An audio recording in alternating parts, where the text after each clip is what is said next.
श्री सद्गुरु देवाय नमः। भाइयों बहनों, बांके बिहारी जी पर जिसने विश्वास किया उसने उनकी कृपा को पा लिया है। यह कोई किताबी बातें यह दास आपसे नहीं कर रहा। बिहारी जी के भक्तों के जीवन में जो चमत्कार हो रहे हैं यह दास उसके आधार पर कह रहा है। बस एक बार हम उनको अपना मान करके तो देखें। वह तो हमें मानते हैं किंतु हम उनको नहीं मानते। केवल एक बार भाव और विश्वास के साथ उनकी तरफ देखिए तो सब मंगल हो जाएगा। प्रतिकूल परिस्थितियां अनुकूल हो जाएंगी। आज यह दास जो कथा आपको सुनाने जा रहा है वह गोविंद जी ने भेजी है कि कैसे बिहार जी ने भयानक रात में उनकी मदद करने के लिए वो स्वयं आ गए। इस कथा को जानने के लिए इस वीडियो को आखिर तक अवश्य देखिएगा।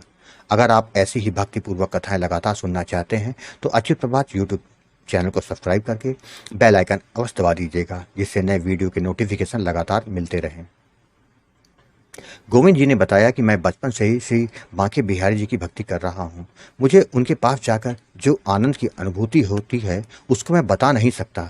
मेरा काम ठेकेदारी का है, लोगों के मकान बनाने का ठेका लेता हूँ। इसके साथ ही प्रॉपर्टी डीलिंग का भी काम करता हूँ। मेरे पिताजी भी ठेकेदारी का काम किया करते थे। उनके साथ रहते रहते मैंने भी ठेकेदारी शुरू कर दी थी। मेरा पूरा परिवार बिहारी जी को बहुत मानता है। साल में 2 से 3 बार हम वृंदावन जाना मेरा जरूर होता रहता है। हमारा मानना है कि हमारे जीवन में जो कुछ होता है वह सभी बिहारी जी की कृपा के कारण ही होता है, वरना हम तो पापी जीव हैं, गलत कार्य करते आ रहे हैं। अतः जो अच्छा होगा वो उनकी कृपा ही तो है। वह तो केवल भाव और विश्वास को जानते हैं।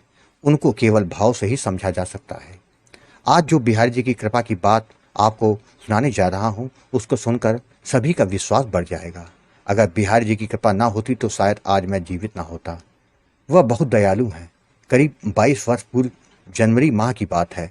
मैं अपनी पत्नी के साथ कानपुर से अपने एक मित्र की शादी से लौटकर लखनऊ वापस आ रहा था। कार को मैं ही चला रहा था। मेरी पत्नी ने जबकि कहा भी था कि रात में यहीं रुक जाते हैं, सुबह चलेंगे, तो मैंने कह दिया कि डरती क्यों हो? अरे बिहारी जी का जब सिर पर हाथ हो तो डर किस बात का? उनके रहते हमारे साथ कभी कोई गलत नहीं होगा। उस समय रात के 1 बज रहे थे। मैंने बिहारी जी के भजन गाड़ी में बजाना शुरू कर दिए और भजन को सुनते सुनते मस्ती में गाड़ी चला रहा था। ठंड का महीना होने के कारण कोहरा भी छाया हुआ था, इसलिए गाड़ी बहुत धीरे धीरे चल रही थी। करीब 20 किलोमीटर चलने के बाद अचानक मेरी गाड़ी बंद हो गई। मैंने काफ़ी प्रयास किया किंतु गाड़ी स्टार्ट नहीं हो रही थी। मेरी पत्नी बोली कि मैं मना कर रही थी कि सुबह चलते हैं, किंतु आपने मेरा नहीं माना। सर्दी की रात है, गाड़ियां भी बहुत कम दिखाई दे रही हैं, मैकेनिक भी नहीं मिलेगा इतनी रात को। अब क्या होगा? मेरा दिल बहुत काफ़ी घबरा रहा है। तभी मैंने देखा कि 3 बाइक हमारे पास आकर रुक गई। हर गाड़ी में 2 लोग बैठे थे। डर तो मुझे भी अब लगने लगा। वह बोले कि क्या हुआ, गाड़ी खराब हो गई? मैंने कहा हाँ। उनके पास से शराब की बदबू आ रही थी। मैं मन ही मन बिहारी जी को पुकारने लगा, प्रभु अब आपका ही सहारा है, कोहरा छाया हुआ है, कुछ दिख नहीं रहा, कोई अनहोनी ना हो जाए। मेरी पत्नी और मैं ही हूँ, अब आप ही कुछ कृपा करो। वह बोले चलो आपको हम लोग छोड़ देते हैं। मैं समझ गया कि यह लोग बदमाश हैं। मेरी पत्नी बहुत घबरा रही थी। बिहारी जी ने उसी समय हम पर कृपा कर दी। अचानक एक पुलिस की गाड़ी की सायरन की आवाज़ सुनाई दी तो मेरी कुछ हिम्मत बढ़ी। पुलिस की गाड़ी वहां आकर जैसे ही रुकी वह बाइक वाले तुरंत वहां से भाग खड़े हुए। पुलिस वाले ने पूछा, यहाँ इतनी रात गए कोहरे में क्या कर रहे हो तुम लोग? मैंने पुलिस को सारी बात बता दी। पुलिस की गाड़ी का ड्राइवर उतरा, उसने हमारी गाड़ी का बोनट खोला और गाड़ी में कुछ करने लगा। 10 मिनट के बाद उसने बोला कि गाड़ी स्टार्ट करो, तो मैंने गाड़ी स्टार्ट करी तो गाड़ी स्टार्ट हो गई। हम दोनों बहुत खुश हो गए। पुलिस वाले ने कहा, आप चलो, हम आपके पीछे पीछे आ रहे हैं। करीब 10 किलोमीटर चलने के बाद पुलिस वालों ने कहा कि अब आप जाइए, अब कोई खतरा नहीं। मैंने उनको धन्यवाद बोला तो वह बोले, धन्यवाद की कौन सी बात है, तुमने दिल से मुझको याद किया तो मुझे तो आना ही पड़ेगा। यह कहकर पुलिस की गाड़ी आगे बढ़ गई और कोहरे में गुम हो गई।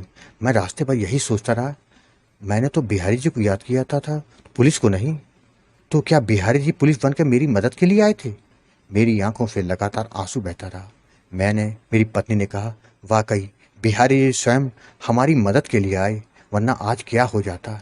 घर आकर हमने माता पिता और परिवार के सदस्यों को सारी बात बताई तो सभी बिहारी जी की कृपा पे बहुत खुश हुए। वाकई बिहारी जी की कृपा तो अपरंपार है। भाई बहनों, आपने देखा कि बांके बिहारी जी अपने भक्तों का कितना ख्याल रखते हैं। जो कोई भी भाव और विश्वास के साथ उनको याद करता है, वह उस पर अपनी कृपा जरूर करते हैं। भगवान की यह कथा अगर आपको पसंद आई हो तो कृपया करके कमेंट में राधे राधे लिखना मत भूलिएगा। अगर आपके पास भी बांके बिहारी, राधा नाम या वृंदावन से जुड़े अनुभव हो तो उसको मेरे ईमेल या व्हाट्सएप पे भेज सकते हैं, जिस पर वीडियो बनाकर अपने चैनल में अवश्य प्रस्तुत करूंगा। ईमेल का पता, व्हाट्सएप नंबर वीडियो के डिस्क्रिप्शन में दिए हुए हैं। वैसे मेरा व्हाट्सएप नंबर है 7905110754। राधे राधे।